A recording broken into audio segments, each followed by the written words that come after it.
We said today marks 4 years since the deadly attack on the nation's capital. Federal authorities charged more than 4 dozen Georgians with having some role in the January 6th riot. But this afternoon, many of them are holding their breath for a pardon when President-elect Trump takes office for his second term in 2 weeks.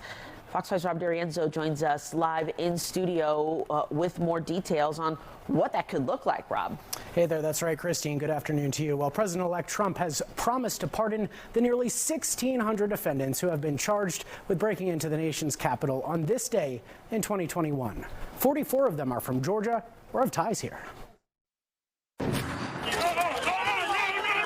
4 years since election denialism led to the deadly riot on the U.S. Capitol, President-elect Trump says he'll pardon at least some of the people who participated. If I were them, I would breathe a sigh of relief and know that they're not going to be pursued. Among the defendants, 50-year-old Michael Bradley of Forsyth. In late December, a federal judge sentenced him to 5 years in prison for attacking police with a baton.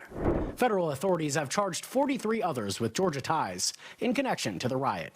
But some Republicans have accused President Biden's DOJ of political motivations. Their due process rights are being violated, and they have been mistreated and treated as political prisoners, and it hasn't changed. Northwest Georgia Congresswoman Marjorie Taylor Greene has called for a blanket pardon of all defendants. But Professor John Acevedo, who's an associate dean at Emory Law, says there may be a catch for defendants like Bradley. I would expect pardons for everyone, with the possible exception of those convicted of assaulting police officers. I think that's the one conviction that might be allowed to stand.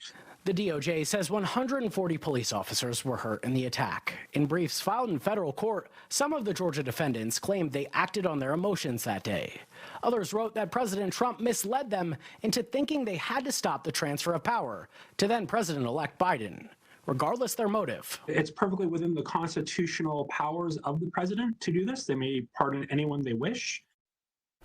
And it's important to mention President Biden used his pardon powers for his son Hunter. Meanwhile, the DOJ investigation into what happened on January 6th, 2021 is far from over. But the professor tells me the statute of limitations would likely prevent any new charges stemming from the riot even after President-elect Trump's next term. Yeah, Christine? it was good to see, though, there was a peaceful transfer of power today.